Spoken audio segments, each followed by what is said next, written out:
Pemirsa, pertemuan antara Presiden Prabowo Subianto dengan Megawati Soekarno Putri akan segera digelar. Bukan tanpa sebab hal ini karena Prabowo sudah kangen dengan nasi goreng buatan Megawati.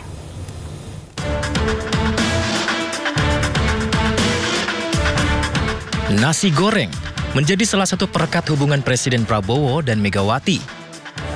Menteri Sekretaris Negara Prasetyo Hadi juga tak membantah saat ditanya apakah Prabowo dan Megawati akan berencana bertemu dan makan nasi goreng bersama.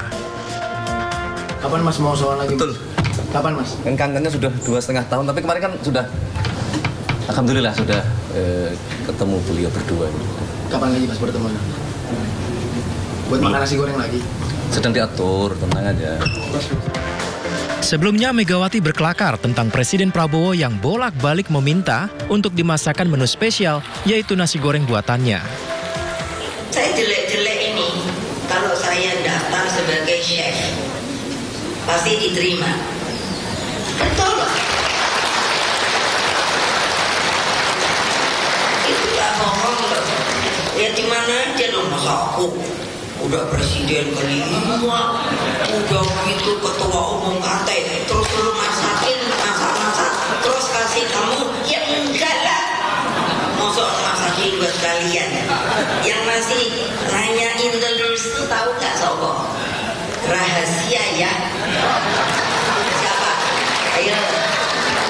Presiden. Bolak-balik nanya, kapan aku dibikinin nasi goreng Mbak ya? Ayo Presiden sopo yuk.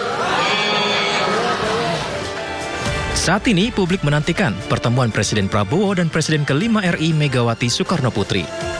Tim Liputan iNews melaporkan. Ya, kita beralih ke informasi lain, kali ini seputar libur panjang ini. Nada dan pemirsa, Bandara Internasional Soekarno-Hatta, Tangerang, Banten dipadati ribuan penumpang yang hendak menghabiskan momen libur Hari Raya Waisak dan cuti bersama. Sejak pagi, penumpang memadati area counter check-in Terminal 2 Bandara Internasional Soekarno-Hatta. Rata-rata penumpang hendak berpergian ke tempat wisata ataupun pulang ke kampung halaman. Untuk rute tujuan favorit masih didominasi Bali, Medan, Makassar, Yogyakarta, dan Surabaya. Sementara untuk penerbangan internasional, kebanyakan penumpang rute Singapura dan Malaysia. Bahkan hari ini pengelola Bandara Soekarno-Hatta mencatat jumlah penumpang 140.000 orang atau naik 7%. Sementara jumlah pergerakan pesawat mencapai 981 penerbangan.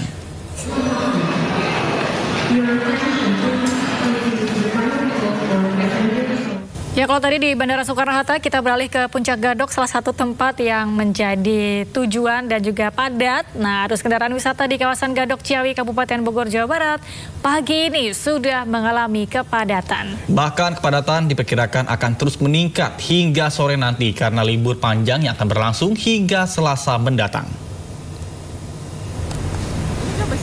Pemirsa, inilah situasi terkini kawasan Simpang Gadok Ciawi, Kabupaten Bogor, Jawa Barat. Memasuki libur panjang dan cuti bersama dalam rangka peringatan Hari Raya Waisak.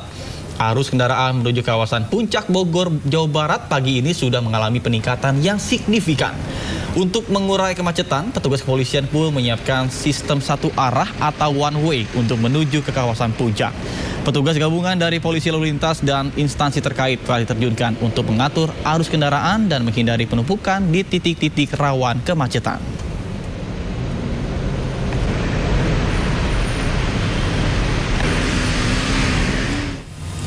Dan pemirsa, hari ini diperkirakan akan menjadi puncak libur panjang di kawasan wisata Puncak. Dan tadi kita sudah saksikan kendaraan yang mengarah kawasan Puncak Bogor juga sudah padat. Dan saat ini ada rekan kami Wenda Nura bersama dengan juru kamera Rizky Yulianto yang sudah subuh-subuh berangkat untuk memantau situasi lalu lintas di kawasan Puncak Bogor, Jawa Barat. Bagaimana Wenda? Silakan dengan laporan Anda. Ya, selamat pagi Nata, Galuh dan juga pemirsa. Saat ini kami melaporkan langsung dari kawasan Simpang Gadok yang mana ini merupakan salah satu titik krusial menuju ke arah wisata Puncak Bogor. Dan memang kepadatan di sini sudah terjadi sejak pagi hari tadi. Bahkan kepadatan ataupun kemacetan ini sudah mengular dari kilometer 45 tol Ciawi menjelang keluar tol Simpang Gadok dan memang padat merayap hingga ke arah puncak. Dan bisa dilihat Nata, Galuh, dan juga pemirsa. Di belakang kami ini merupakan kendaraan yang baru saja keluar dari tol Ciawi dan akan menuju ke arah puncak. Dan bisa dilihat juga, Nata, Galuh, dan juga pemirsa, kendaraan ini didominasi dengan kendaraan berplat luar, terutama berplat B yang bisa kita artikan mereka berasal dari Jakarta dan tentunya mereka mengarah ke arah puncak untuk menghabiskan waktu libur panjang akhir pekannya untuk berlibur di kawasan puncak, karena memang seperti yang kita ketahui bahwa kawasan puncak saat ini masih menjadi destinasi wisata favorit untuk menghilangkan penat. Terlebih kawasan puncak ini dekat dengan kawasan Jabodetabek sehingga seperti pada libur panjang akhir pekan seperti biasanya, kawasan puncak ini selalu ramai oleh para wisatawan untuk menghabiskan waktu libur panjang akhir pekannya. Dan dengan adanya kepadatan ini, Nata, Galuh, dan juga pemirsa, kepolisian sudah memberlakukan sistem satu arah atau one way sejak pukul 8 pagi hari tadi. Namun tentunya kepadatan ataupun volume kendaraan ini masih terus melonjak dan diprediksi akan terus melonjak hingga sore hari nanti. Dan untuk Anda pemirsa yang akan berlibur ke kawasan Puncak Bogor, tentunya diperhatikan kondisi fisik Anda karena memang ini situasi jalanannya sangat macet sehingga jangan sampai kelelahan, dan pastikan kelaikan kendaraan Anda harus tetap dalam kondisi prima mengingat jalanan menuju ke kawasan puncak pun macet dan menanjak sehingga kendaraan Anda harus tetap prima agar waktu berlibur Anda tidak terganggu dan tentunya liburan Anda tetap nyaman. Dan selamat berlibur kembali ke Anda, Nata dan juga Galuh. Ya, Wenda, pukul berapa kebijakan atau aturan one way ini diberlakukan, dari jam berapa sampai jam berapa? Ya, Galuh, seperti yang sudah tadi kami informasikan, dengan karena adanya volume kendaraan yang melonjak, ini kepolisian sudah memberlakukan sistem satu arah atau one way sejak pukul 8 pagi hari tadi. Namun hingga pukul berapanya tentunya ini bersifat situasional, tergantung dari volume kendaraan yang akan mengarah ke arah puncak. Galuh.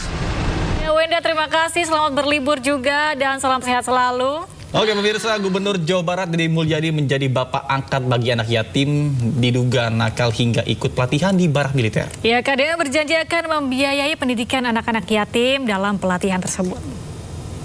Kamu tidak punya ibu yang meninggal, punya ayah dan ibu itu semuanya jadi anak asuh saya ya, dibiayain sama saya. Alhamdulillah. Pernyataan Deddy Mulyadi ini langsung disambut antusias oleh para siswa yang menjalani pendidikan di Markas Kodim 0610 Sumedang.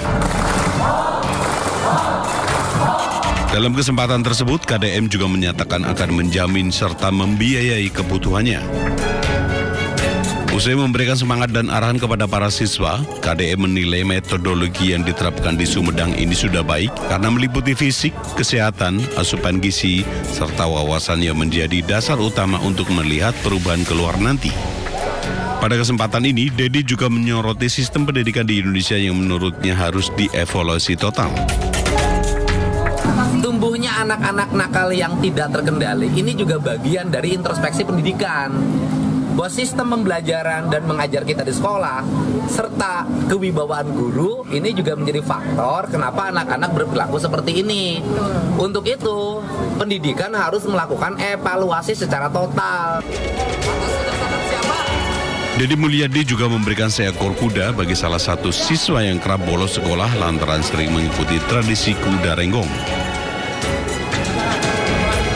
Dari Sumedang, Jawa Barat, BBN iNews melaporkan.